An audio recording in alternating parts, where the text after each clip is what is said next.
Yeah, sorry, Bill. We'll look at it. All right, so welcome to our 7th meeting of Growth Management Public Outreach. Before I turn it over to Cindy Hubin, who's our Community Development Director, I'm going to go over just the quick logistics that you've all seen now a couple times. My name is Zach Hendricks. I'm the Long Range Planning and Climate Action Admin with Community Development, and then Ellen Sassano is with us as well, who is our Long Range Planner. So again, if you go to the Pitkin County website and scroll down to Planning, Zoning, and Building, this will take you to the Community Development webpage. About in the middle there, you'll see a Growth Management Public Outreach information, which will take you to the website for this public outreach process that contains all of the information dealing with it. I'd like to point out that we have received some input from Meg Haynes, as well as a vision video from Tim Mooney, which can both be accessed there as well. And then underneath the growth in square footage, you'll find those impact tables that we talked about in the previous house size discussion. So those are now available for you as well.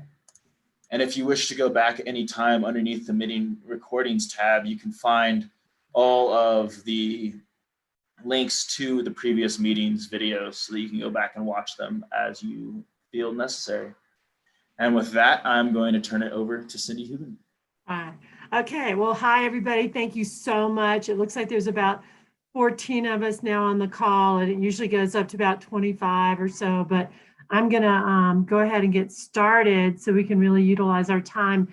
Last meeting, as you may recall, what we were talking about was the impacts of various square footages or house sizes, and Zach had put together a chart for us, and that had been refined a little bit through the meeting with some percentages and percentage differences that Suzanne Caskey had asked for.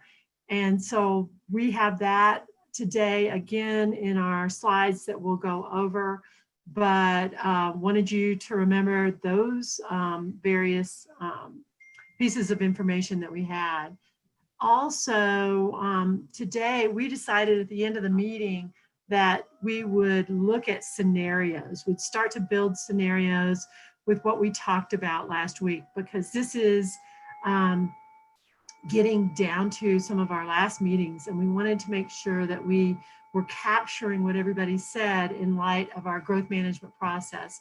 So we've taken scenarios and built them around our growth management system, and for you to look at today, and they are only examples.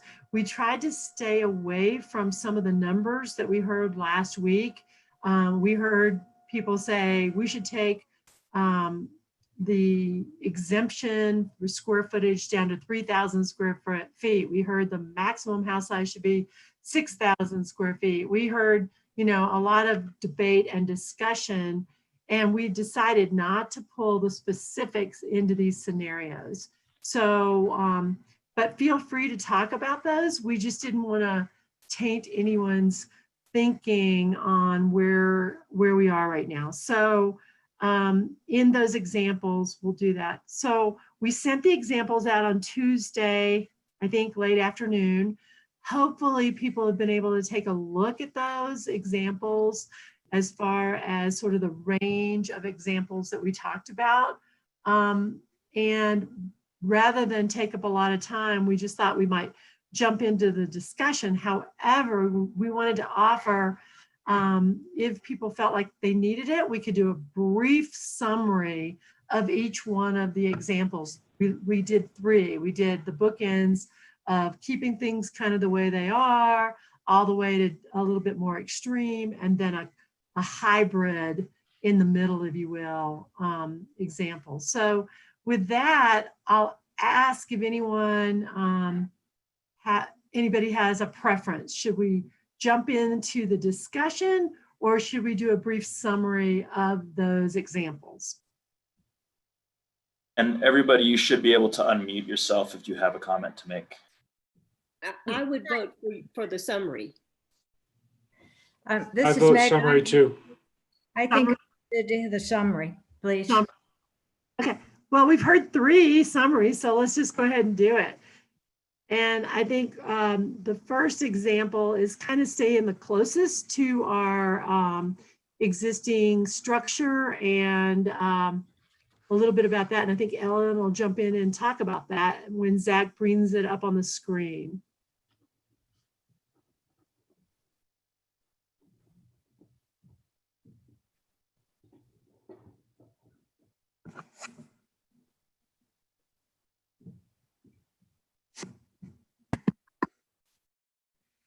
There we go. So as Zach is moving into that next slide, the first scenario, as Cindy said, this first scenario, Zach, could you go to the next slide? That would be helpful. Thanks. So under this first scenario, the fundamental structure is essentially the same with a few tweaks. And so I'll move right into those changes. The exempt floor area under the scenario remains intact, but it's reduced. And as Cindy said, we're not talking about specific numbers yet, but it would be reduced from the existing 5,750 square feet to an as yet to be determined number. There would still be a maximum house size allowed under this scenario. It could be kept at the current 15,000 square feet, which is in place for most of the county, or reduced again to a number as yet to be determined. What would change is that in order to get from that exempt floor area square footage to the maximum allowed, to get to midway from that exempt floor area to the maximum allowed, you would be required to compete in growth management. And the idea here would be to, by requiring growth management for this first step up in floor area, we'd make the growth management competition more robust. And at the same time, we would revise the scoring criteria for that growth management competition to make sure that it's achieving the community benefits that you all have identified thus far. Then to get from that midpoint of floor area up to the maximum allowed, the only option would be to purchase TDRs. And this would be to make sure that our TDR program remained intact, but we would reduce the square footage value for those TDRs from the current 2,500 square feet to 1,000 square feet. So you'd need to purchase more TDRs to get to that maximum floor area than you would have to today. And let's see, I think that's the basics, that covers the basics of this scenario. And with that, unless I'm missing something critical here, Cindy or Zach, I think we can move to the next alternative. That's fine. Does anybody have any questions for this first one and how it's? Well, I have a question, Cindy. Can you hear me? Yes, thank you. On the last box regarding reducing the TDRs from 2,500 to 1,000, a TDR is like a piece of property. You know, its value runs with the market, and what you're suggesting is that you're going to reduce it by over twice, over half. So it'll be interesting to see what the marketplace says to that. And I mean, how you've already calculated how many TDRs are, you know, how many properties are available in the county from which TDRs can be transferred into receiving areas. But that's just an unknown, is what the market will say to that. Correct. Yeah, we've always had the TDR set up as a free market system, and the county's just tried to stay out of the financial part of it and what the value is, other than, you're right. I mean, obviously, if we tweak what it's worth relative to square footage, there's going to be a market change. So that was something we heard, and we it's a possibility in terms of the structure, because all of these things weigh differently in the system. So we're just putting it out there and we'll talk about it. Part of the genius of the TDR system is that it is a free market system. Correct. And as we move through the scenarios, you'll see some other ideas as well relative to TDR. So, And the beauty of these scenarios is that we can take pieces and parts from each and come up with yet another hybrid. So keep that in mind as we go forward. so Zach, do you want to move to the next one? All right. So this one is the other end of the extreme. Ellen explained one that's pretty much in keeping with our existing system.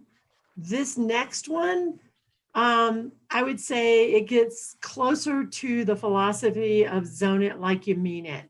And so with that, what we would be looking at is growth management would no longer be available for square footage. That's something that's been in place since 2000. But before that, growth management really only addressed subdivision of parcels and new development rights. So it's kind of like going back to pre-2000 and saying, okay, now growth management's really only there for the purpose of subdivision and development of brand new development rights. And there would be a reduced house size maximum that would really be part of the standards of the code. It would be zone it like you mean it. Zoning in certain zone districts have floor area ratios, or they have a maximum in the county. Like right now, many of our rural zone districts do not have what's considered floor area ratios based on lot size. They just have the maximum house size of the 5750 exemption. So what we'd be looking at here is tweaking all that, saying either we're going to do floor area ratios or we're going to do a maximum house size in the county no greater than X. Then we'd be looking, Bill, to your question about TDRs, we'd be looking at TDRs and that whole system. And we've talked about this a little bit in the past couple meetings where, you know, we have a number of TDR potential out there. We have a number that have been landed, and we have a number that have been severed from the land, and they're ready to be purchased and land on the land. And then we have those that maybe people have decided, you know, I'm never going to sell my development right, and I'd like to build on that property what I'm able to build, which is, if it's rural and remote, 1,000 square foot cabin. So the we have remaining that are in the system that are able to be sold today, that have been severed from the land. We have about 135 of those. So we would be saying, keep those, let those values work their way out, but let's not create any more new TDRs. Let's put a halt on any more severing of TDRs from the land. So that's a concept, that's an idea, a new one. Obviously, we'd be looking at more stringent development regulations that would look at the impacts we addressed last time. We addressed the impacts of waste and of traffic and of job generation, and that might relate to affordable housing and that sort of thing in our chart. And those would really become, we'd be looking more at regulations and saying it like we mean it relative to those things. Those may become impact fees, and that might look differently. And so then the last thing that we heard last week that was, you know, very different than what we do today is we'd say there was a limited number of building permits that would be allowed any given year. So that's how pacing would be addressed in this system. So you have 10 building permits a year and we get 11. That number 11 has to wait until the next year to be issued. So that's how the pacing and the impacts and quality of life issues relative to some of these homes that are taking much longer to build in neighborhoods would be addressed. And that system could look like anything. It could be a neighborhood by neighborhood system. It could be an overarching system for the county, who knows? But this is the more extreme example of what we were hearing last time and putting that together in our kind of code language. So now, Zach, does anybody have any questions of me on this one? Cindy, it's Gail. I have a question on limiting the building permits per year. I like this proposal, but it scares me in one sense that the delays caused by enormous homes can be sometimes 2 and 3 years. And I would hate to see people who really need housing delayed in a system that is bogged down by 2 or 3 huge applications. And I wonder how you might address that. Maybe I need a little more clarity on that. Are you saying that people that once you get your permit and you're building and then that gets delayed and the house takes 5 years to build instead of 3 years to build, are you thinking we're holding off on additional permits in those future? Yes, I thought that's what you were saying. Well, that's a good question in terms of how the system would work. I mean, that would be something we could take into consideration. Is it that no matter what, even if a house is taking 5 years to build, that every year we turn out another number, 10, those 10 come out every year, no matter what, or those 30 come out every year, no matter what, even if a house hasn't completed its CO. The other thing is to say 1 certificate of occupancy in, 1 permit out. I don't know. I mean, there's a lot of ways we could structure it. And that's a good question, Gail. Or maybe you have categories of how many home applications over 15,000 square feet, at 15,000, I don't know. It does open up quite a lot of. It does. I thought about that too. We thought, well, maybe there's a prioritization on it too. Maybe there's 10 permit. I'm just using 10 because it's an easy number. Maybe there's 10 permits let every year, but it's weighted to give preference to things under, the maximum. Right. And then the larger ones, there are fewer permits in that overall system. There's just so many ways to slice that system. And I think that's going to be part of the devil's in the detail, when we get into it. But those are good questions. Thank you. Mm-hmm. Any other questions on that one? Oh, Suzanne? You're muted, Suzanne. Unmute. It seems to me that the first alternative did not address the impacts. Well, on this one, alternative B, where it says more stringent development regulations are put in place to address impacts and community benefits of development. That seems to me to address this climate change lens that we're looking at. But I didn't see something in the first alternative that addressed that. I think the first alternative, I'm sorry, Ellen, go for it. I just think go ahead. Go ahead.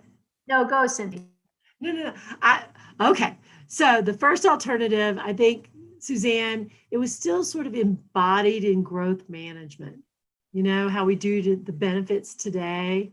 It was really more rolled up into the growth management benefits rather than segregating things out, and kind of calling it out specifically. And the scoring criteria would be redefined to make sure that the scoring criteria in and of itself was resulting in more community benefits and less impacts. I think that is the place holder in this scenario for that, to address those issues. And that's as far as it goes. Thank you. Any other questions on A or B and the comparison? If not, we'll move on to the hybrid, which is the one that Zach's going to explain now. All right, so as you can probably guess from the name, this is a mix of the first two options. Again, as we had in the first option, that exempt floor area would be reduced from that 5,750 to some other number, whether that's 3,000, 4,500, whatever we decide is appropriate. We'd also would reduce the maximum house size from the 15,000. Again, we'd have to decide what we think an appropriate maximum house size for the county is. But on top of that, we'd also put location, like zoning, to make it specific where that maximum house size could be built. So maybe we feel that Starwood and Owl Creek are appropriate places for these larger homes and Red Mountain to go because there's already a lot of them there. And so in order to obtain that maximum house size, you'd have to have a parcel in those areas and propose your building in those areas, and you wouldn't be able to obtain it in other areas. We'd also do as similar to the first one. In order to get from whatever the exempt house size is that we set into the halfway point, you'd have to go through our growth management quota system. And I just want to really quickly explain one of the reasons we thought this had some value is currently the way the system is structured, there's a predetermined annual allotment of square footage that's available. So I believe it's 11,500 square feet in the UGB currently. And so all of the parcels that apply through the growth management system to build in that area are pulling from that same pool. So if they apply for 15,000 square feet out of a pool that's only 11,500, someone's going to not get the full amount of square footage they applied for. So that's kind of where that pacing part comes from. And that's where we see the value of making everybody go through the growth system is we have more applicants competing for that square footage. We force them to make greater community benefits, to propose better projects in order to score high enough to actually get the square footage that they're applying for, because they're competing against all of the other applicants that are currently applying for it as well.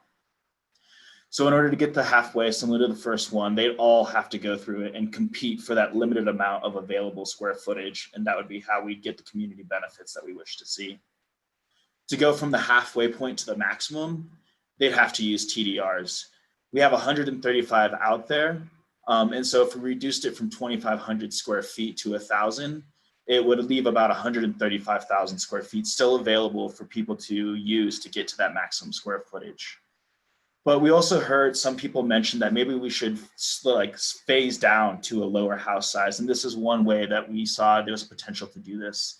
If we stop issuing new TDRs, stop severing them from parcels, there's still a lot out there. So until they're all used up, people can build to the maximum house size. But once they've all been extinguished and landed with no new TDRs coming out there, then the new max house size would eventually become whatever that halfway point is, as they're no longer able to get past it. So this was kind of mixing what we heard about maybe phasing down to the maximum house size. And Ellen, you looks like you had a comment you wanted to make real quick there. No, okay. To combine that as well, to get the back end of this, so for all of the houses that aren't coming through the growth management system and contributing community benefits, we'd put in some more stringent development regulations as well. They wouldn't go as far as what we would see from GMQS, but they would address some of the impacts that we see even from a 3,000 square foot house. They're still contributing to the landfill. They still have energy usage. So we'd want to address those as well to kind of encompass everything. And then the last part of this is the final pacing of development would be set in the building issuance of permits, similar to the alternative B. And so on this one, we'd be pacing the number of large homes. By large homes, I say houses above the exemption. So the number of those coming through the planning side would be paced by the limited allotment available through GMQS. But the development of all development would be paced through the building permit system. So we're capturing pacing on both ends of the spectrum in this one. And with that, that's pretty much the system. And I know I spat a lot of ideas out there, so please feel free to jump in and ask any questions that you may have. Zachary, in the pink box bottom left, you say address impacts not dealt with via GMQS, for example. For example, so we have open space as requested, that maybe there are some more stringent regulations when you build next to an open space parcel. That's kind of more of a zoning question and less of a community benefit question. So maybe there's a regulation putting greater setbacks on parcels that are next to an open space area. And Bill, I would say here, those two boxes, there are certain things that might lend themselves better to be regulations versus scoring criteria. So we'd really just have to play out the best benefit. We'd have to look at each thing separately. I know in speaking with our county attorney, there may be some things he would want to add about impact fees versus zoning. Good question.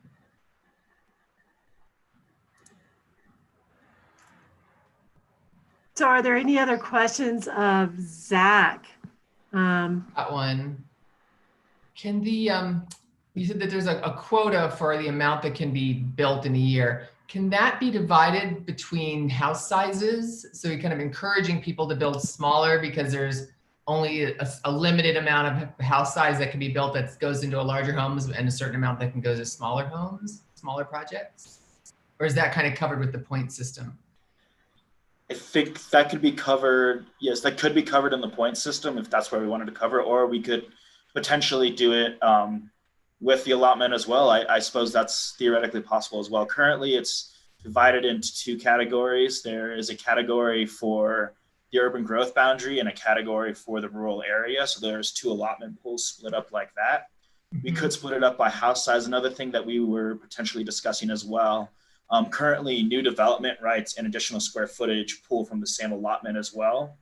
So we could potentially create a pool for new development rights and then create a smaller pool for additional square footage as well. So there's a lot of ways that we can attack that allotment system to encourage the pacing that we'd like to see. But Fi, that's a great idea. I mean, why not? We're looking at all options right now. Cool.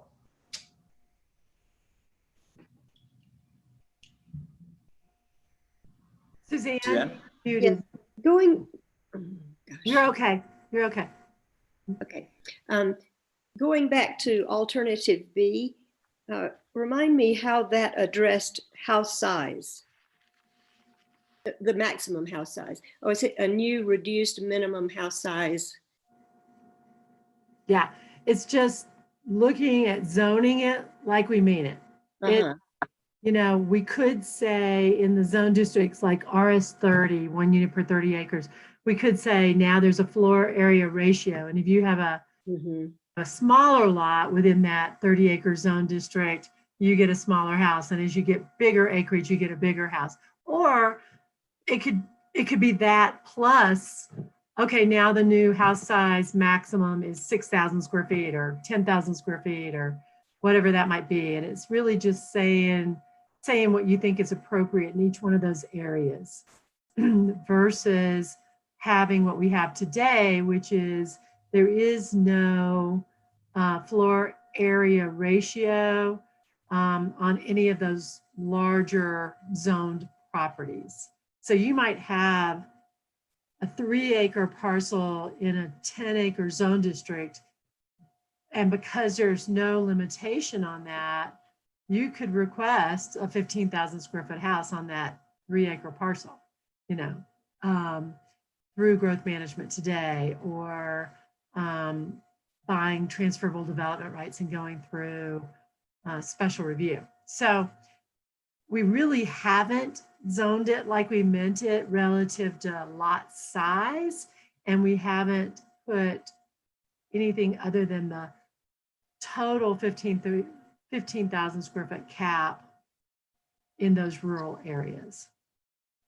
I'm thinking back to how loud the silence still rings in my head after, I think it was at the last meeting, Cindy, you asked at the first of the meeting, what are the community benefits? Let's list the community benefits of 15,000 square foot homes. And there was total silence. None of us came up with that. And then we look at the house size impacts, and that's a startling and a very important table. I still am stunned by what we're seeing. And so if zoning it like we mean it, and considering that all of us have been telling the truth in the past few weeks about what we think about the larger homes, and that it might be time to stop that, I think we need to zone it like we mean it. I have a question on the alternative B. Just this is, probably one of ignorance. In the yellow box, it says the remaining 135 TDRs are still recognized and new uses will be developed. What are potential new uses? Like what? I have no sense of what that might mean. Yeah, well, I'll tackle that one just because, we've been dealing with this forever. Like, what other uses are there for TDRs? And rather than just adding square footage to residences, I think there are, once we start to refine zoning and we really know what we want, where we want it, then I think there's a lot that could be said. Like, we could look at the urban growth boundary differently. We could look at the urban growth boundary as an area for more density in some of our larger lot properties. Totally making this up, but up on West Buttermilk, we've got water to those properties. We didn't before, but now there's water to those properties. And those properties are in excess of 2 acres each. Should there be a way for those properties to add, like Carbondale does in their urban core, where they allow a second unit on a property? And could a TDR be used for that? And could, in fact, I'm just totally making it up, but the trend we're seeing today is a lot of people want family compounds versus everybody in one house. A 15,000 square foot house, why don't you have a couple houses? And maybe the second house has to be deed restricted to that of someone who works here, lives here, meets those criteria, and could meet those criteria as a family member. And who knows, maybe that house could be separately sold. Again, the devil's in the detail on that one, but it's a way to use a TDR differently that might get us more where we want to be. If the resources are there and we're okay with more density in the urban growth boundary where jobs are located, then maybe that's a way to go. Or maybe, we've never really looked at TDRs relative to commercial. And right now, where there might not be a lot of commercial going on, we've really never looked at TDRs relative to multifamily either. More density, multifamily, more, additional tourist accommodations, rooms. We did that at Highlands when it first was redone by the Hines properties.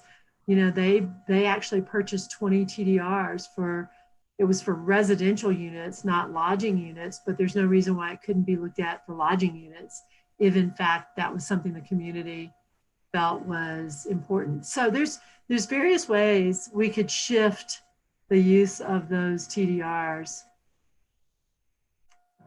Well, thank you.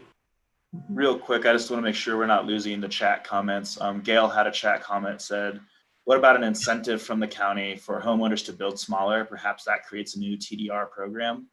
There are other incentives that we could offer. I do want to point out that the exemption is essentially an incentive to build smaller. The idea being that you don't have to go through all of the extra hoops that growth management or the extra expense of TDRs, that if you build up to the exemption and don't go above that, then you have a more streamlined planning process. That was incentive, but there are other incentives that we could offer. I will point out that it was discussed in our previous public outreach meeting for the energy code, perhaps offering the severance of TDRs for those who build below what their allowable square footage is. It came up particularly with the scrapes and replaces, that perhaps if they tear down a 15,000 square foot home and only build to 5,000, maybe that was a justification to get a TDR. But just wanted to make sure that comment was being captured. The other thing that could be an incentive, we've hesitated to go there, but other communities have, where you prioritize based on the community values as far as issuance of building permits. So if 10 building permits came in and 3 of them were smaller home sizes, and that's determined to be the value, those get put to the front of the line. Other communities do that. It's interesting, in the city, one of the incentives in the zoning process, particularly in historic preservation, is you're given more. You get a 500 square foot incentive if it's approved and satisfactory to the HPC. So there's an irony in that, that an incentive is larger, Mm-hmm. but that works in the city in a better way, because the land pieces are so much smaller and so much more discrete. Mm-hmm. Mm-hmm. So it seems like we've moved into the discussion. Again, if you have any questions, please feel free, but everybody should have the ability to unmute themselves. So if you have any comments, or you've had an epiphany and have a new idea for how we should structure it, please feel free to jump in and provide it. It's Meg. Hi. Am I on? Yep. You are. Okay. Thank you. Suzanne, with your question, your statement that there was such a silence about the benefits of the larger homes, I hope you all did read what I sent in. And again, I'm sorry I wasn't here last week able to participate.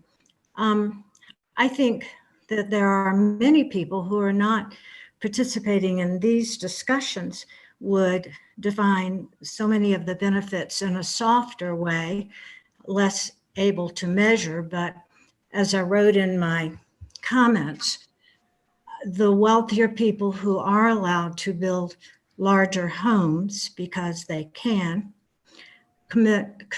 contribute so much to our community in all of the services and in the economic vitality. So I think those are huge benefits that we mustn't overlook.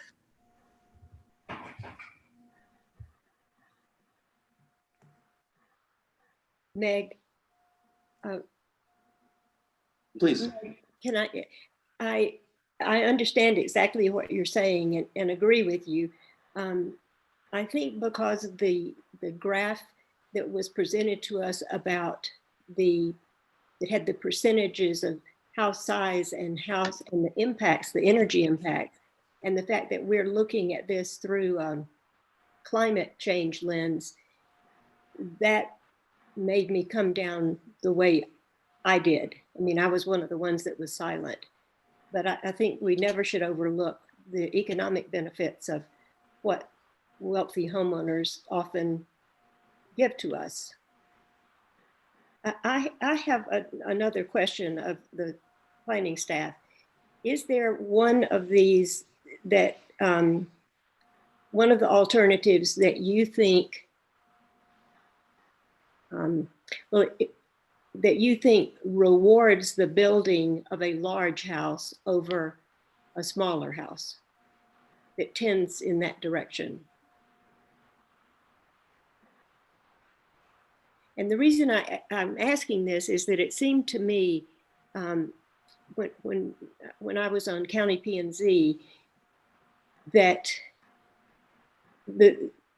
often the builder of a large home or of a redevelopment like the one at Highlands could often buy his way out of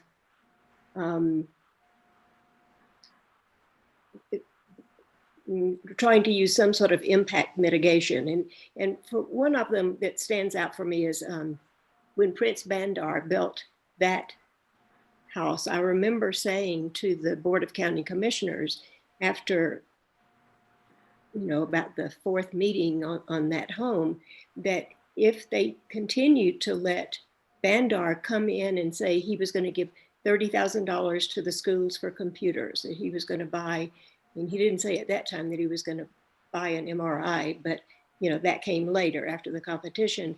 But it started to feel almost like he could just buy his way out of any corner, and which meant to me that the more wealth you have, you're the one that's going to win the competition.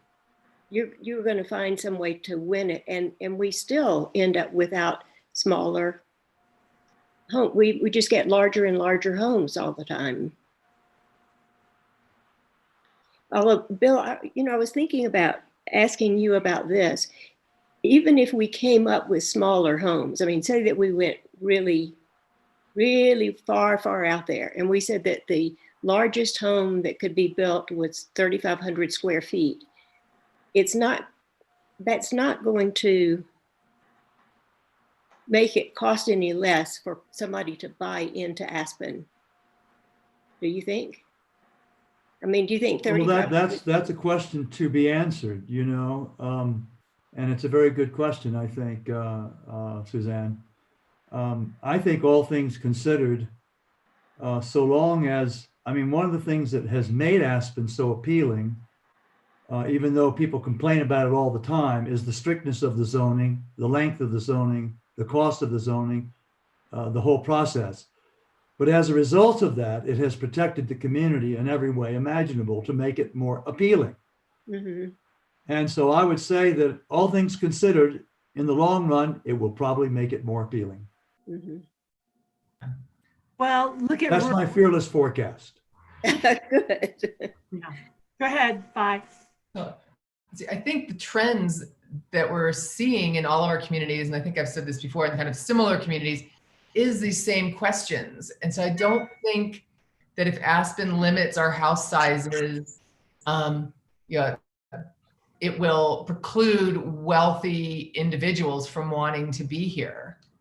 I know that earlier, I can't remember who it was who made the comment that these people come and they make these huge financial contributions to our economies, which is true, but I don't think that one necessarily precludes the other. I don't think they'll stop wanting to be here because they can't have as large a home, especially if Pitkin goes out on a limb and adopts some of these limitations. I think we'll see some of the other communities that are similar to this follow suit. And so it won't be, we're going to go someplace else. I think their options will ultimately be limited in the long run anyways. And I also think that socially, the attitude is changing. I think that there's wealthy individuals who are beginning to gravitate and recognize the impacts of these homes. And there's a certain pride with having a smaller home that I think by passing some of these codes and limitations will just make it more more obvious to them and make people stop to look at and really understand the positive benefits of that they're contributing. Can I add something to what Fi just said, which I think is great? I think another piece that maybe we're undervaluing is the way, when you go back to the impacts chart, you don't have to, because I think everybody gets it, but the degree to which there is the ripple effect of actually reshaping the whole economy of this value in terms of the sectors in which there is job growth and the hiring power within the second home service sector. If you've got multiple billionaires competing for house managers, if you're not in that sector, and you're competing on the terms within your economy, say resort or restaurant or whatever, it's very difficult to get into a hiring battle with that sector, because that sector has an almost unlimited amount of money to hire. So I was talking, somebody just brought up the Bandar place. I was talking a couple days ago with someone who knows someone who works there. And they said that there are 25 people who more or less are employed full-time to look after that place.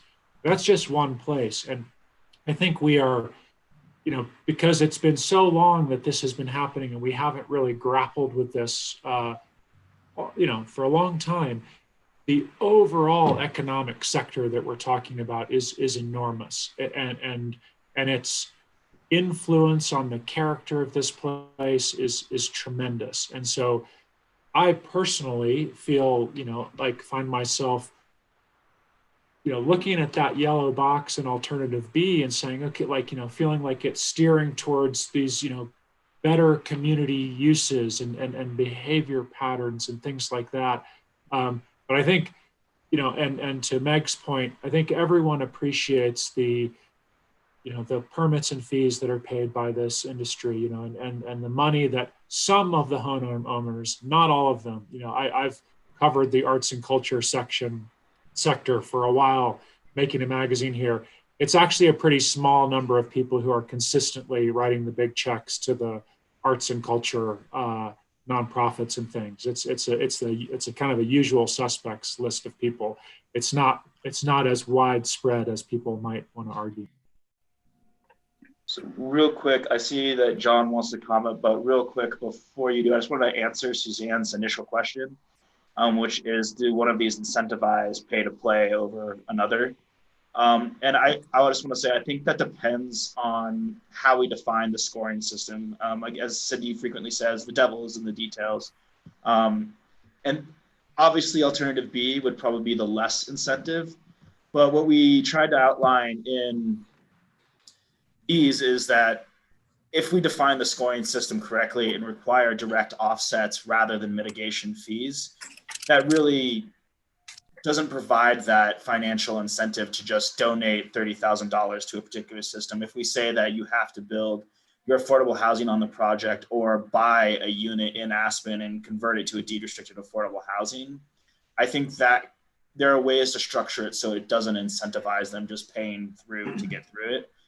So that would ultimately depend upon the structure that we set. And then really quickly to what you were just saying there, Michael, these structures that we've set up are by no means like if you pick one, you don't get any of the other options. So if you like the way the TDRs are set up in alternative B, but you like another aspect of say alternative A or alternative C, we are more than open to mixing and matching these to create the best system that you think is possible. So please look at these boxes as fluid and able to be moved between the different alternatives as well. And with that, John, I saw you unmuted yourself if you'd like to comment. And Zach, will you do me a favor and put up the one slide that shows all three alternatives? Yep. Thank you. Hi, John. Hey, Cindy, how are you? Good. How are you doing? Good, thank you. I just wanted to thank Bill Sterling for his comments about zoning, and I do think we all owe Joe Edwards and Dwight Shellman a huge thanks for putting us on the road that we're on now, and we'll continue to evolve and tweak our things, our zoning law rules. The other comment I wanted to make was with growing consciousness about climate change and the desire to do better, I think this is going out on a limb, but by reducing house sizes and maximum house sizes, it's possible Aspen could set a trend by doing that, because I do think the wealthy do want to do the right thing and they have children. And I really think we could possibly, by doing this, set a trend for more consciousness about this issue. Thanks.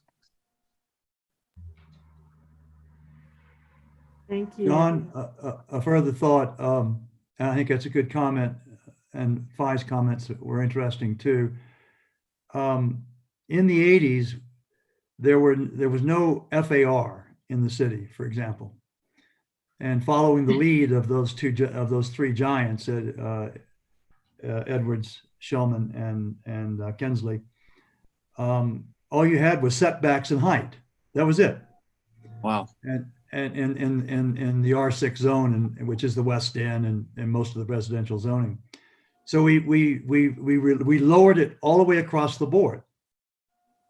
And the escape valve was below grade. That was the escape valve. Because we didn't count it unless you had a window well or the sleeping area, you know, the other sort of arcane ways of measuring it. But that was the escape valve. But what you saw from the streets was reduced dramatically from what it had been before in the pre-1983. And so we've had a really good experience with that working really well, you know, but there was that safety valve of the below grade space. The county deals with the below grade space, Cindy and Zach and Ellen, as you know, in a little different way. We haven't touched on that very much, but I think maybe touching on that below grade space in a slightly different way could open up some things in a way that might be a bit of a safety valve there. I'm not sure, but it's something we might want to think about. If the square footage is below grade, does it have, I'm just thinking in terms of the climate impacts and, you know, Well, you're right. It Yeah. does have both employment impacts. Yeah. It has climate impacts, but we didn't think about the climate impacts so much in the 80s as we are appropriately now. Yeah. I mean, the one positive thing to me about the pandemic is that the world, despite it being slightly different in every sector of the world and how they responded to the novel virus. Yeah. What I've learned from it is that the 800-pound gorilla is climate change. And we now know that the world can respond to something like this that has such a dramatic effect. Climate change is what is still there. The COVID will be replaced by another novel virus. Okay, but climate change is, if we don't do something like what we're doing with this pandemic, with climate change, the planet is lost as we know it. Yeah. And so that's where I'm just wondering if we want to keep that, that escape valve or whatever, I can't remember the term you used, but if that's something that we don't want for that reason. And you may be right about that, Bob. Yeah. But there might be a creative way to use it that the way it's used now is interesting because, Cindy, essentially, a lot of that space is shut off. You know, there's no windows, you know, down below grade in the county. In the way you do it now, it's interesting. It's a little different than the way it's dealt with in the city.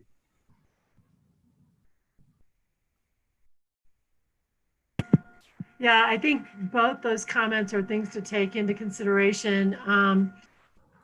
When we look at waste, a lot of the waste that we don't know how to deal with, the concrete, that it takes to build that secure underground space are exactly the materials we just don't know what to do with them from a recycling perspective, and that are pretty bulky and taking up room in the landfill. So, you know, and that could change. That could change in technology, and, you know, you're seeing different kinds of blocks being built that are stable blocks for foundations. But all of that could be taken into consideration relative to the way a home is constructed is another way to look at it. Yeah. You know, if that's the other thing we didn't bring up here because there's just so many details. We're trying to focus on our structure here and kind of get some of the basics down on what we think, and then start to grapple with those details. But if we had a sense of what people were interested in from a structural perspective, then we could start to back into it with the details. And Bill, you're correct. I mean, we haven't talked about below grade, and in this specific discussion, we haven't talked about the demolition permits or the, you know, scrape and replace, as the city had termed it at one point. And, you know, there's just so many things, so many factors that go into it right now. But just wondering if people have a sense, or if it might be too premature, but do people have a sense of, which way you're leaning in any of these scenarios, or are you, as Zach said, are you just chomping at the bit to say, hey, I like this piece and I like that piece and I like this piece. Can we put those together and come up with a fourth scenario that people like better? So those are Cindy, I'm gonna have to leave. I'll see you next week. Okay, thanks, Bill. Thanks, Bill. Bye, Bill. So with that, I don't know if people just want to, I don't know if people have time or had time before the meeting to kind of chew on it. But any thoughts along that line?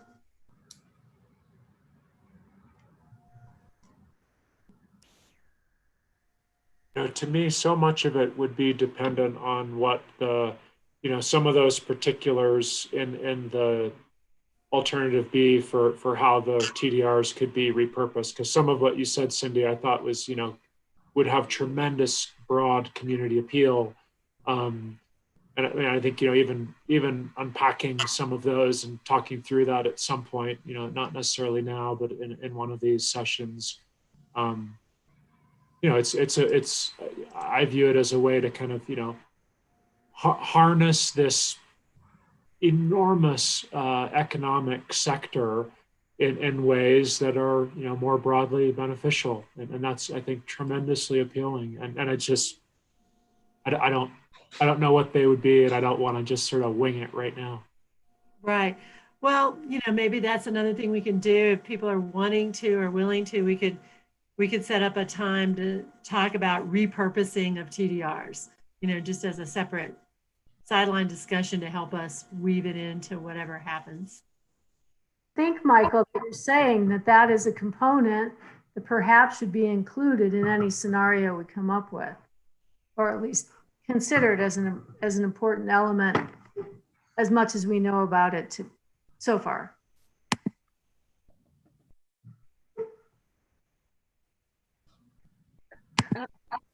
I agree with Michael about the importance of repurposing and repurposing the TDRs if we're going to continue to use them. For now, I land on alternative B. It seems to me to go much more to the point, and it can always be weakened. I know that you've suggested that it would cause the greatest change to the existing growth management system. And I think it's easier to back down from something really strong, modify it, than it is to go with something that is much more weak and loose and not really getting us where we want to go. Thank you. Any other thoughts along those lines, or any specific elements like Michael that we need to grapple with?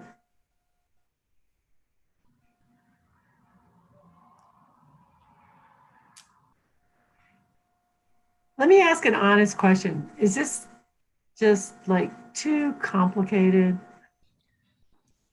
I feel like for me, it would be helpful to almost have like a graph of here's the benefits that we're looking for, and here's how each one of these options kind of plays out a little bit relative to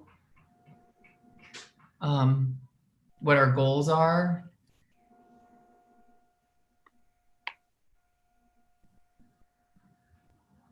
I don't even know if that's possible to do it that way, but I will say, I believe the benefits that we wish to see can be fully accomplished by all of these options. Again, it comes, if we set up a scoring system in the GMQS that requires a project to provide community benefits, we'll get our community benefits that way. If we set up regulations, then we'll get them that way.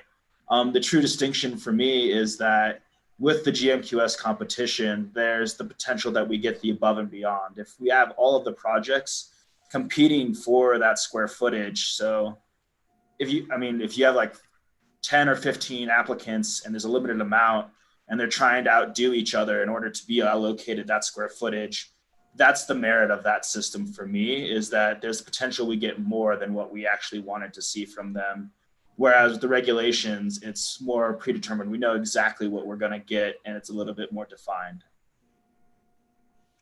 And, you know, living with both through all these years, maybe it's just because I like things a lot more simple.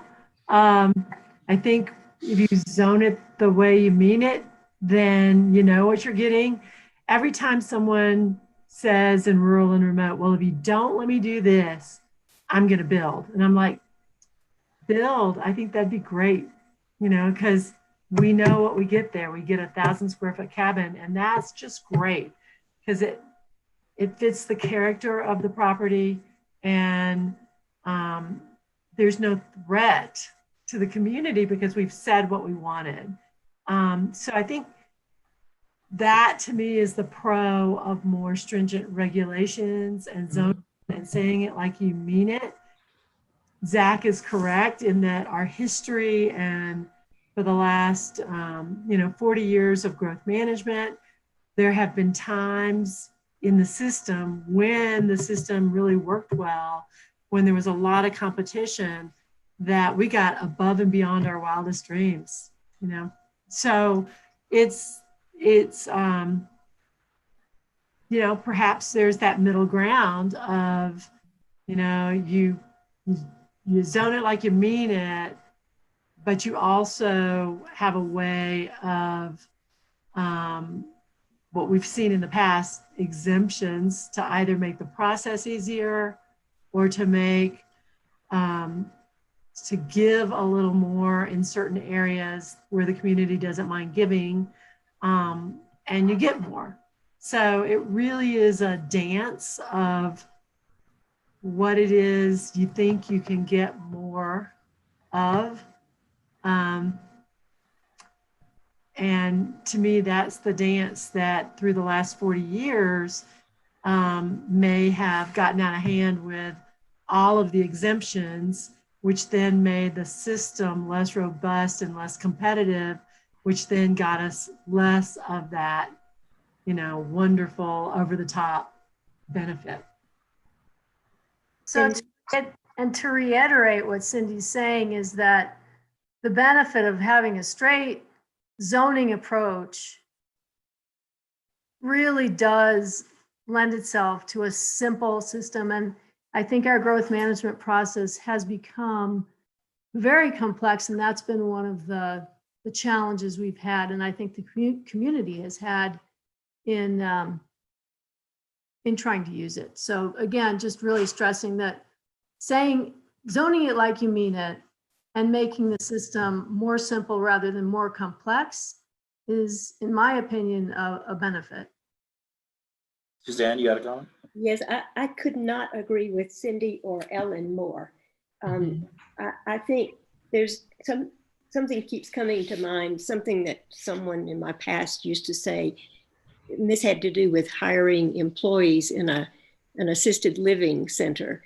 And he would say that he liked to hire someone that was feisty and clear about what she thought, saying that it's easier to tame a tiger than to raise the dead.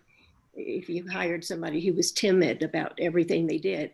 And that's what I think about this, leaning toward alternative B, because I see it as the strongest, and because you're saying produces the greatest change. And Cindy, now you're suggesting that it may be the simplest, because we just say it. It's like dealing with your children, that you can hint around at what you really want behavior to be, or you can tell them it's this or nothing. And then they know, they understand it's not a guessing game.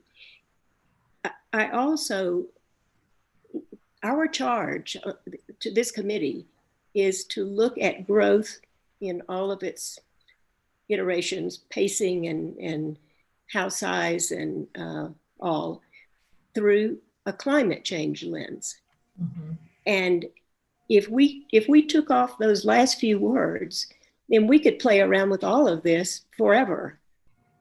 But if we are going to live up to our charge to look at it through a climate change lens and want to look at that housing impact, the impact chart with the percentages on it, I can't see that we can do anything but something as strong as alternative B. I mean, how could we continue to allow 15,000 square foot homes to be built after looking at that chart? You know, we were ignorant before you did that chart. Now we're not. Are there anybody out there that has maybe a dissenting opinion on that? I just want to make sure that everybody has an opportunity to be heard. Joe Wells,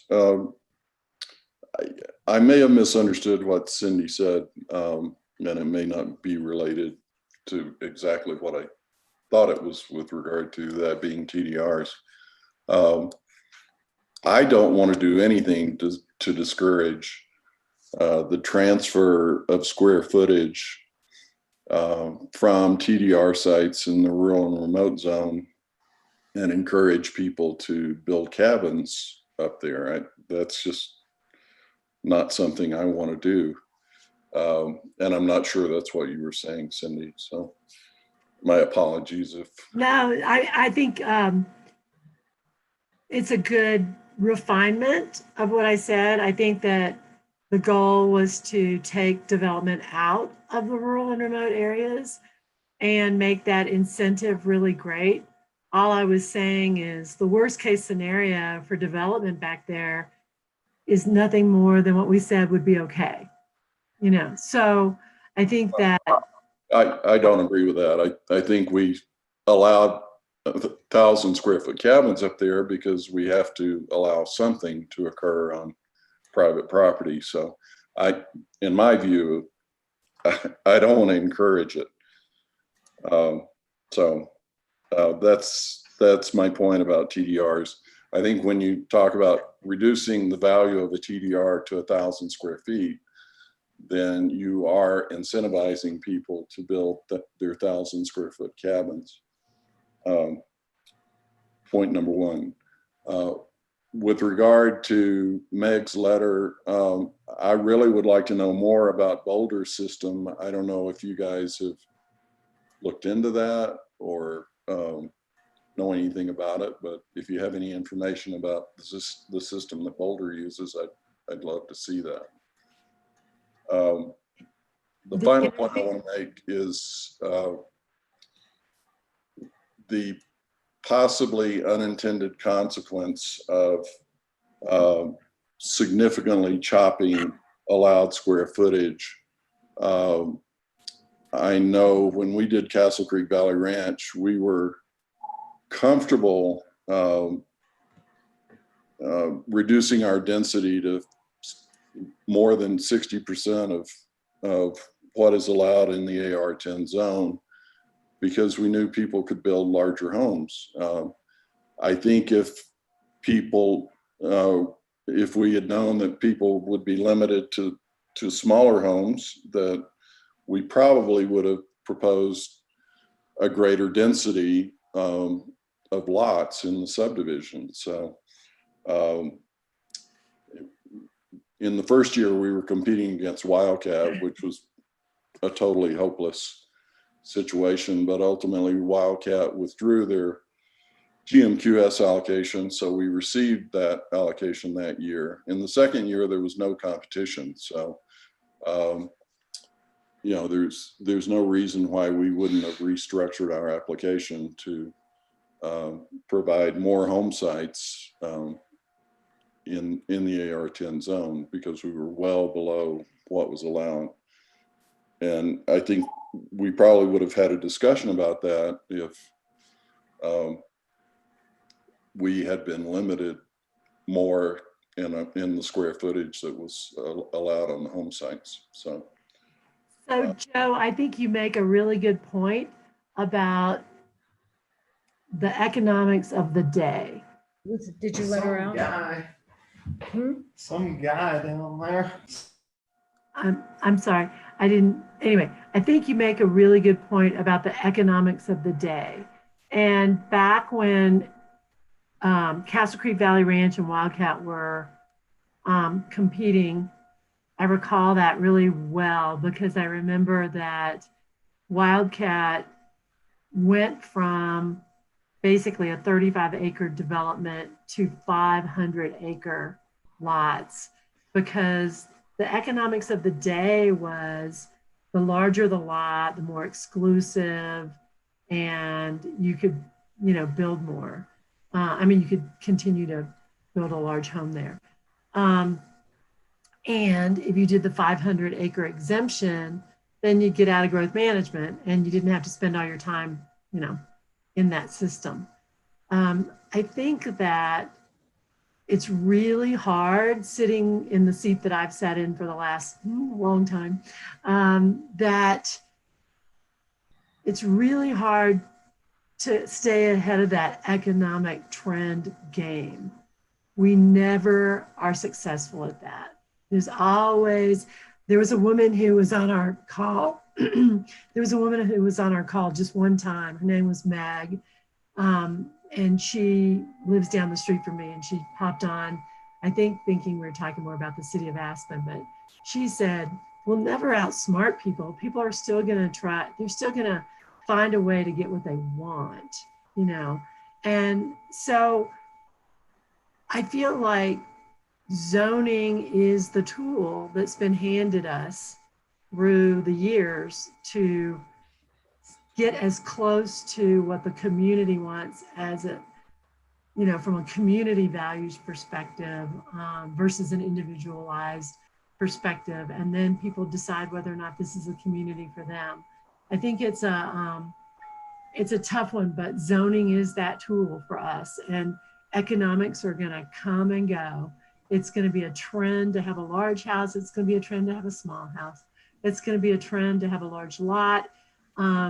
Prior to the pandemic, if you drove up Snowmass Creek, almost every large property was for sale, because I think the trend was the baby boomers were like, I can't take care of a 160, 500-acre, whatever it might be, parcel anymore. I just don't want that.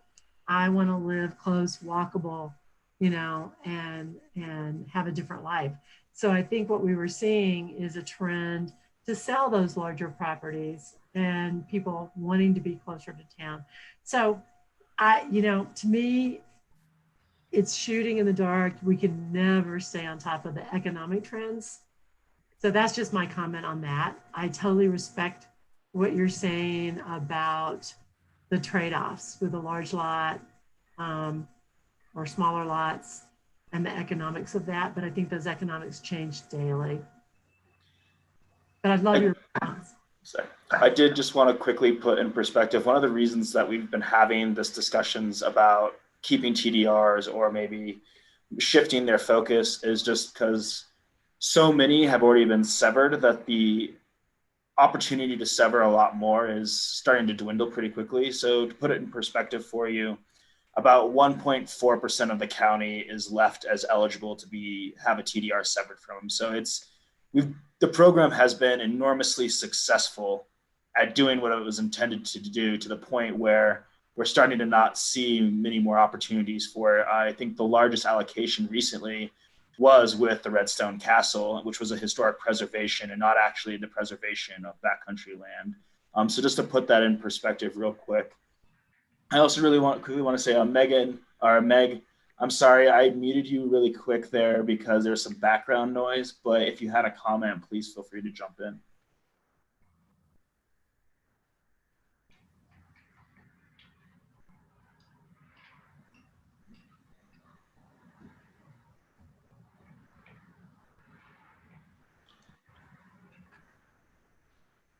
I don't think she does at this time. If anybody else has a comment or a response, please also feel free to jump in.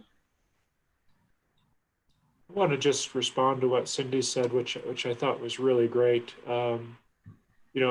I've been sort of closely observing the community as part of my job and for a while now, and I feel like what this process you guys have got us in is sort of the the land use process that so many other things have to go through. Even a modest hotel project goes through a pretty public land use process, and the community weighs in on what it thinks the net benefits versus negative impacts are on a community scale. And this gigantic economic sector of residential and second home really has never been held to that level of scrutiny from a kind of community character level. And that's how I'm trying to view it. And I think maybe, Cindy, back to your question of, are these too complicated, these three examples? I mean, I feel like I'm moderately understanding them. I just want us to continue to view things through that impact chart lens, through that kind of community character lens, sort of the question of, is this the economy we asked for? Somewhere along the line, was there a vote where we said, hey, we want to become an economy that is dominated by this industry, where it becomes our principal job generator, and it becomes a traffic generator that cannot be solved by RAFTA, which is our principal way of solving our traffic and congestion problems. Those questions, I feel, are sort of in this process that you've thankfully got us in.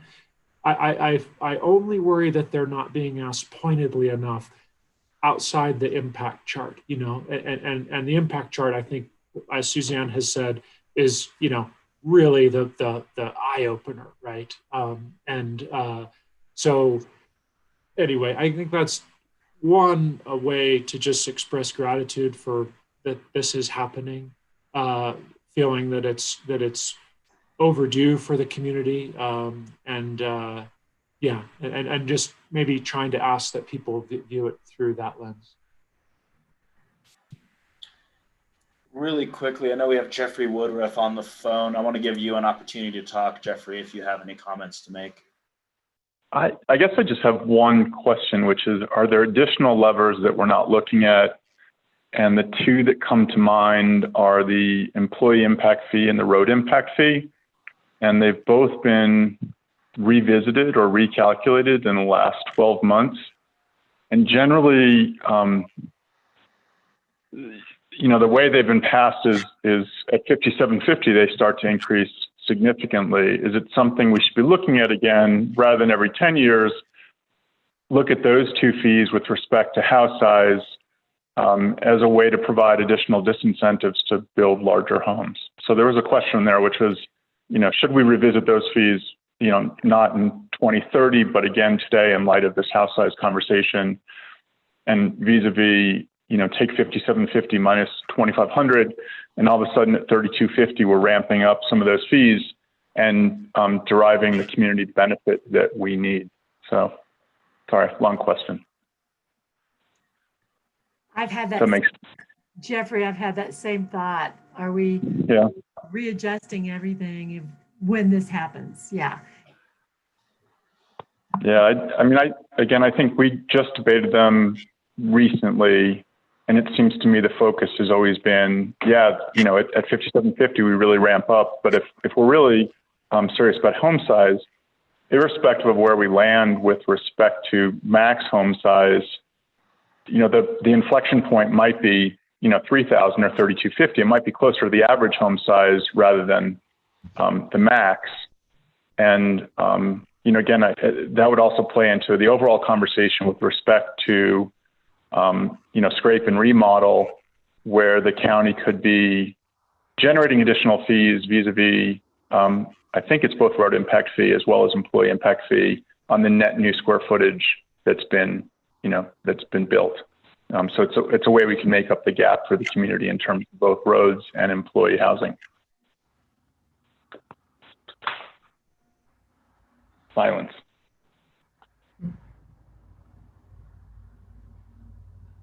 Well, we have, as staff, we've talked about not only those impact fees and changes that might be appropriate, but also perhaps some other impact fees that would address other community impacts that that aren't currently addressed via an impact fee today. And we haven't structured those yet, but that is perhaps one way to mitigate for development and impacts, called impact fees. But it's still a pay, it's a pay to gate rather than a just straight standard that doesn't result necessarily in the need to mitigate.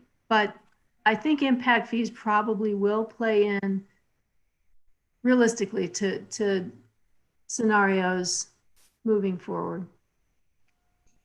And I think it's a different way to look at things. Again, if you go more with the philosophy of, zone it like you mean it, you're also creating impact fees to directly provide for whatever the impacts are. It's very direct, it's very simple. In growth management, the way we have it set up today, or maybe in alternative A, it's a little more a matter of degree. There could be a minimum threshold. We've talked about that.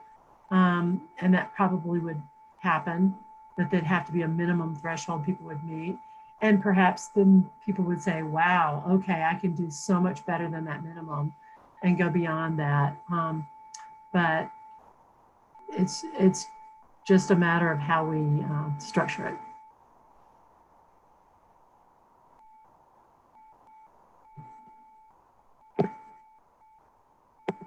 So I'm just wondering, oh, sorry, if you had a comment, please. No, go Zach. You were going to say what I was. Yeah, I was just wondering, we clearly still have much more to discuss with the TDR system. If we pick pacing at the permits, how will that take shape? What will that look like? House size is clearly still ongoing. I was just wondering really quickly if there'd be any interest in taking a straw poll on which of these alternatives you prefer. You can either put it into chat, just A, B, C, or other to me, or you can say it out loud if you want, whichever, but just so we can kind of get a feeling for what the group overall is thinking with regards to these alternatives. Zachary, Yep. do you know that I've already voted? Yep, you're B. Okay. Okay. See, I'd vote for B. I'm with Suzanne.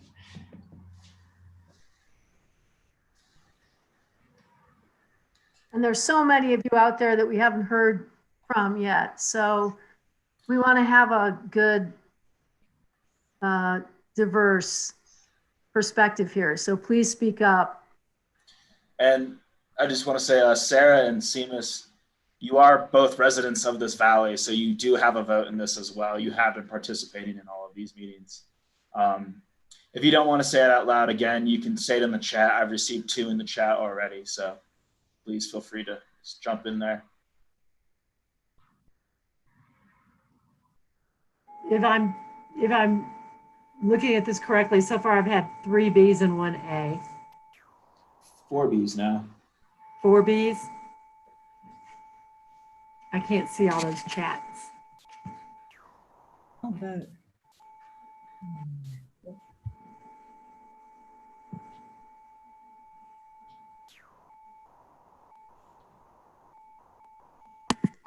A. Well, we're not gonna force you all if you don't want to. Please feel free to continue the discussion or ask any questions you might have as well. But I'm curious about if people aren't voting, could they just say why not?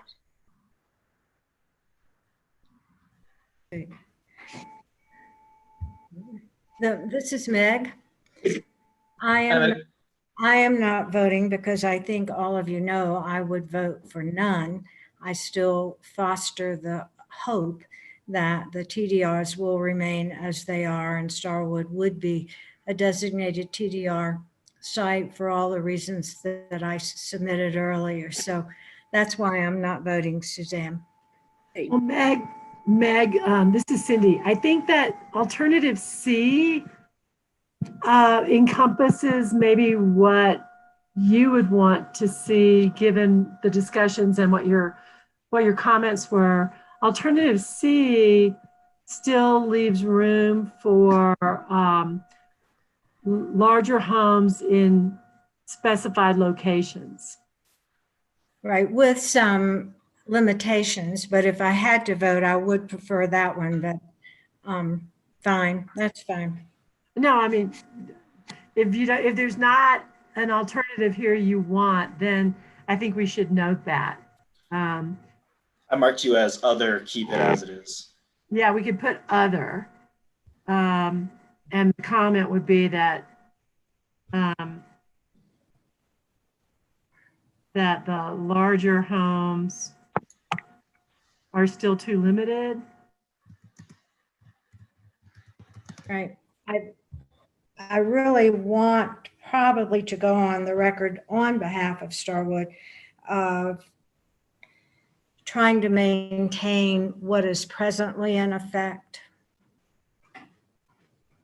And so there are some limitations even in C. Right. Okay. Thank you.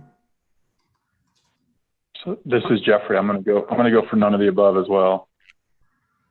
I'd like to see, in the earlier conversations in the energy working group, we had something called fractional TDRs that was perceived benefit, not reducing the square footage a TDR would purchase. And I don't think, I'm not a fan of pacing, I guess,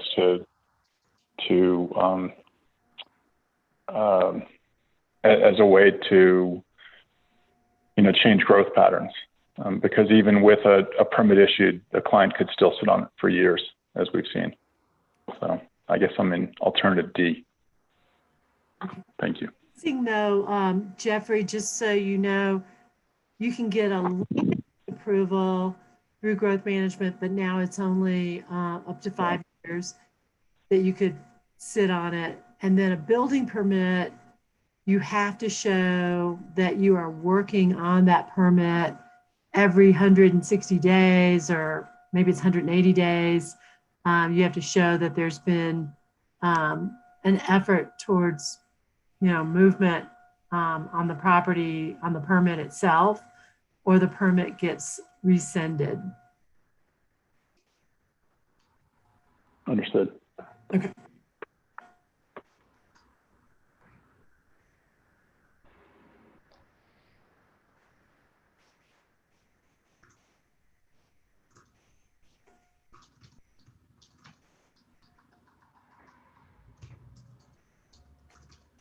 Are there other people who just don't feel like you see the alternative yet that has the blend that you want to see or you think would work well?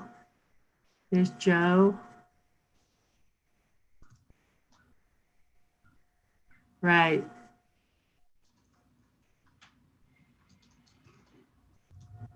Joe, you do have that. I do want to point out that in the community benefits that have been defined here, energy was just one of the aspects of it.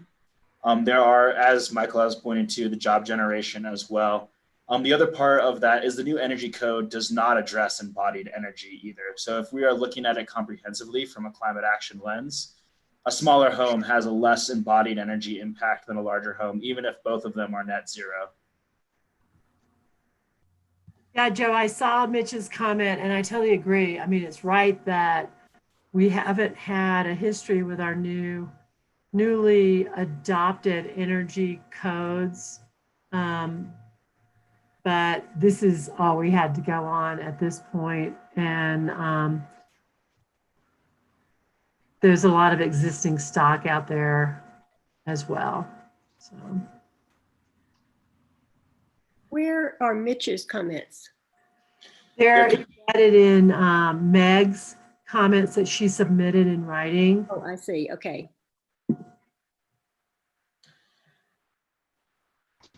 They weren't directly to us.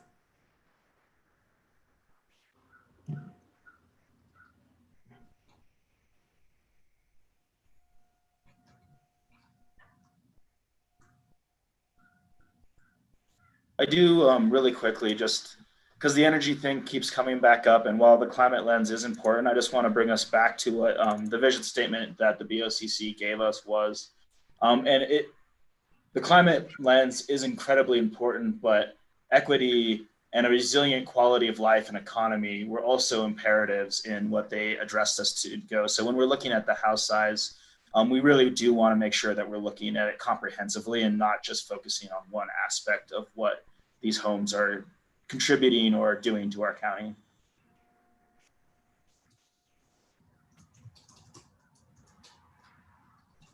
The other thing that we linked you to in the packet that we sent out was a reminder of what the Board of County Commissioners and the P&Z have done to date with the matrix that kind of goes through some of the topic items such as TDRs and house size and what has been said to date. So Zach, I'm not sure if you can bring that up or if you're ready for that, but I think that it kind of brings us back to the beginning when we said, hey, the P&Z has been looking at this for quite a while and the board's looked at it and they already had some initial thoughts on it that we put into a matrix relative to some of the elements of the growth management system.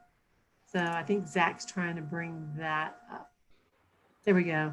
Climate change, social equity, land use code requirements, the scoring system itself, exemptions that we've talked about, TDRs, and the minimum house size exemption or the house size exemption. Then of course, all the community benefits that we've been talking about. So that's there for you to see. And is there a maximum house size? So that's there for you to see in terms of your deliberations on. Our goal is ultimately to fill out another column that is what you've said and you know what we're observing so far. And what we'll do is we'll circle back with you. We'll fill some of these things out and we'll circle back with you and make sure that we're representing to the Board of County Commissioners what we've heard from the group. So that's just another thing we're doing in the background, trying to make sure that we capture everything accurately.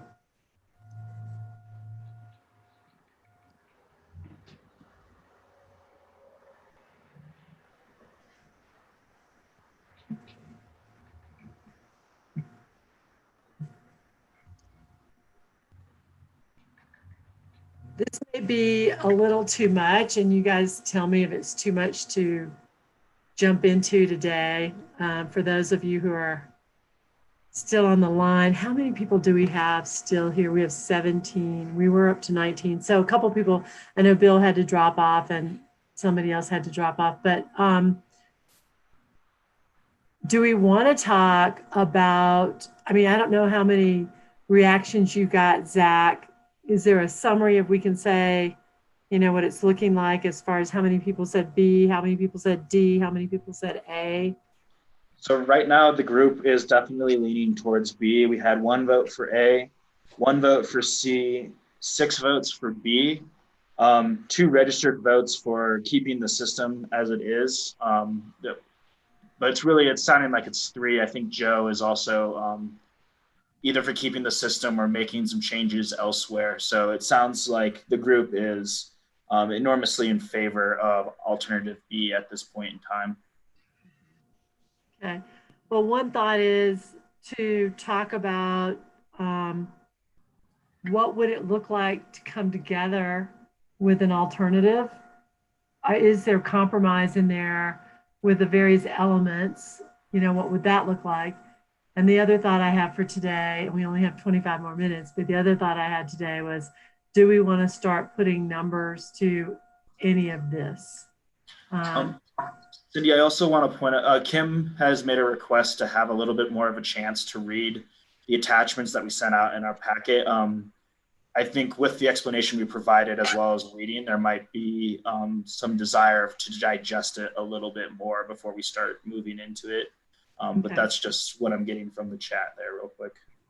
Great. No, I mean, I can totally understand that. And I don't mind ending early today. And I don't mind if we want another special meeting to continue to talk about this a little bit more. I'm just a little afraid of running out of time on our big picture clock of trying to have everything kind of wrapped up for us to start working on some comments to take back to the board and the P&Z. And we have that, that wrap up date is August the 20th. So is there any desire for us to have another meeting between now and next Thursday? Or maybe we start an hour earlier or something like that. But I think that sometimes this stuff does take some time to absorb and think through and really see whether or not there's any commonalities or any compromises or any, formats that would appeal to anyone. You know- Cindy? Oh, hi. Sorry, I should raise my No, hand. Mona, go. Please, go ahead. Cindy, thanks for that recommendation or suggestion. I'd like to offer maybe just a slight alternative, and I apologize that I was late getting on this morning. How about if by next week, everybody gets a chance, because you sent out the materials and frankly, I just barely opened them, but maybe I'm speaking for other people as well. If we say, okay, we're all going to read the materials so we can really have a chance to absorb it, digest and absorb it. And maybe start out the meeting next week. And we could start earlier, something like that, to allow for some time with those suggestions. Like Jeffrey said, I've got a D and somebody suggested. So that is really the opportunity to make those proposals or to really talk a little bit more about what the materials that Zach has put up on the screen for us today, and maybe dive in a little bit deeper so that you can start to get really a better sense of what people are thinking. So I guess I'm speaking for myself that I'm unprepared really to comment today, but I would like to, and as CORE, I think we'd like to provide some input, because this is a really valuable discussion for us to be having, and not only looking at it through the climate lens, but I'm also curious about the equity lens. I saw that as one of the issues, and we haven't talked about that all. We've really focused on the house size, and Michael keeps bringing up, what kind of a community did we set ourselves up for? Is this the community we set ourselves up for? And if we want to broaden those who can live in Pitkin County, how are we going to do that? And I'm not saying that this has got to solve that, but just feels like that hasn't really even been addressed much, but it's there on the plate to have that conversation.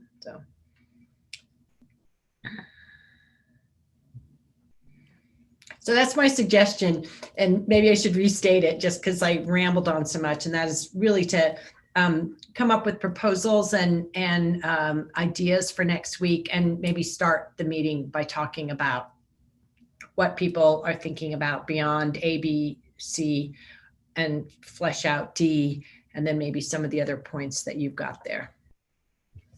And maybe start a little bit earlier. I think it's suggested. Maybe we can get it all done in 2 hours. I don't know. Yeah. How many let me just see what people think. Zachary, that's an excellent idea. Anybody else feel that way, that this is important enough to take a second shot at it next week? Don't put out any more materials, but let everybody really, really dive into this and come up with anything that might, with these 3 scenarios, take them, chew on them, work on them, get back to us. Do people feel that way? Michael, yes. Suzanne, yes. Anybody else want to give us a thumbs up or a yes from Sarah? Okay, yes from Gail.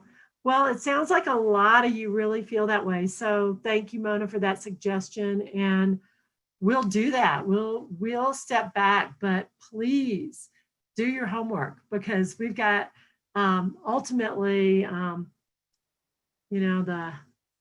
the Board of County Commissioners is expecting us to be back in September to them. So I need to get all your input and take it and put it together. So yes, and this doesn't mean that we may not have to call a special meeting on some of the other things we might not be able to get to, but this is pretty meaty and important. So let's continue. And the next Thursday, we will continue this discussion.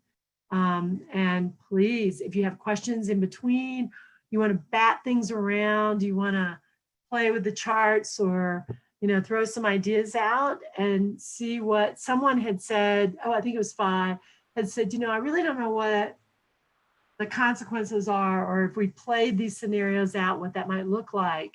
If you have those questions when you're rearranging everything on the page, give us a call.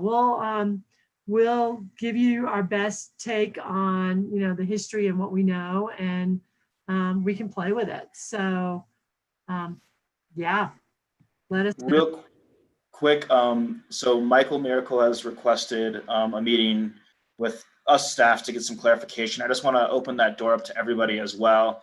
If there's some aspect of the land use code that is completely baffling you and you'd like clarification, please reach out to us and we can try and get together with you and explain some stuff to you and give you greater clarification. If you have an idea, but you're not sure if you want to share with the group and want to bounce it off somebody, we're also open for that as well. So please feel free to reach out and use us, and we'll do our best to try and provide clarity or any explanations that you might need.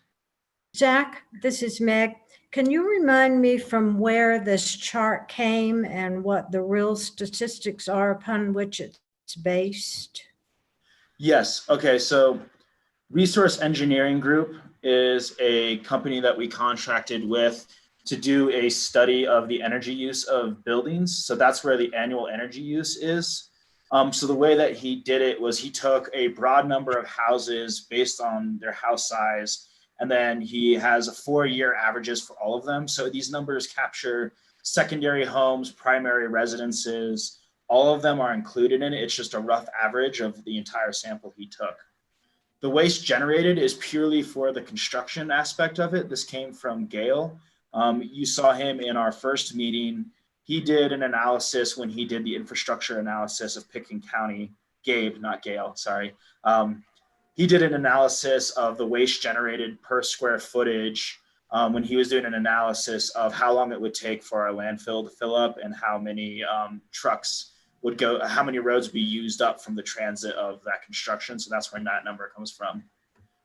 The average jobs added comes directly from our affordable housing impact fee. And then the additional daily vehicle miles traveled also comes from that impact fee. It's also taken a little bit from the regional housing study. So there's 2 that I kind of averaged out there for that. And Meg, I'd like you to know that each one of those studies that were done by consultants, we've posted those on our website. So if you needed those, to go over those are on the website. Okay, thank you for that. Yeah. Have these statistics been vetted using these criteria in other communities, or this is just something that's relative to Pitkin County? We, I think affordable housing generation, the full-time employee question has been going on for decades in a lot of communities, mainly I think the resort communities. But I think if you went to any resort community, they're going to have an affordable housing study that has job generation as part of it. I think many communities across the country look at their landfill lifespan, and they do these types of studies. Traffic generation, just something that's been done in planning for years. The energy use, the annual energy use by square footage, quite frankly, I had never seen a study like that done. And when we started our energy code rewrite, we knew we needed additional information. So Holy Cross and Black Hills Energy really were helpful, and they have proprietary information, and they worked with us. We never were able to see, you know, the specifics. We gave them representative samples in each square footage range for residences from our assessors data. And they took that data kind of behind the curtain. We don't know who those people are. We don't know the homes, which ones they were. And they did the sampling, the representative sampling for us, and worked together on those for electricity and gas. And then we gave that data to a third-party consultant who then did these formulas for us. But you know what? I just don't know of any other communities that have done that level of detail for the energy use. There are a lot of national standards out there, and the national or the American Institute of Architects have some standards they've looked at and that they're shooting for from an energy perspective that we used during those public outreach energy discussions. So that's what I know about that. And one thing I just want to clarify on that as well is the way that those energy uses were obtained was they're taken directly from the meter of both the natural gas meter and from the electrical meter. So those larger homes, it may not be the quality of construction, but all the amenities that are going outside of the building as well. The Olympic pool that's being heated throughout the year, those kind of things might contribute. So it really is just a broad capture of the energy use that's going into that particular building and parcel. We do not have it more granular to tell you what is using what on that particular building or parcel. That's helpful. Thank you.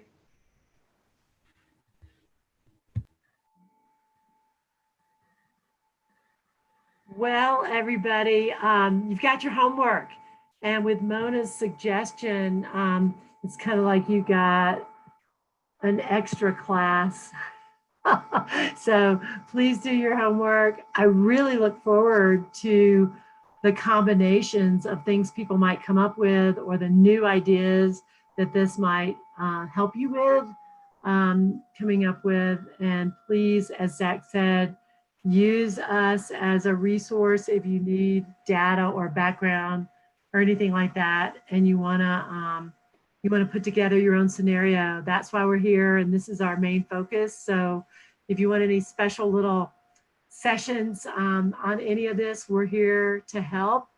And if you feel like whatever you want to do needs to be more public, we can set up a Zoom and we can invite everybody. So just however you want to do it. Thank you, and thank you so much. And I'll just add that we'll take what we heard today, obviously, and put it into yet another hybrid so that we have one to present to, just based on what we've heard today. I don't know if I can do that, Ellen. But we'll let you do, yeah, we'll, my thought was that we might just go silent and let you guys come up with everything. But we'll, if there is one to come up with, we'll throw it out there. Okay. Thanks, everybody. Thank you, everyone. And bye-bye.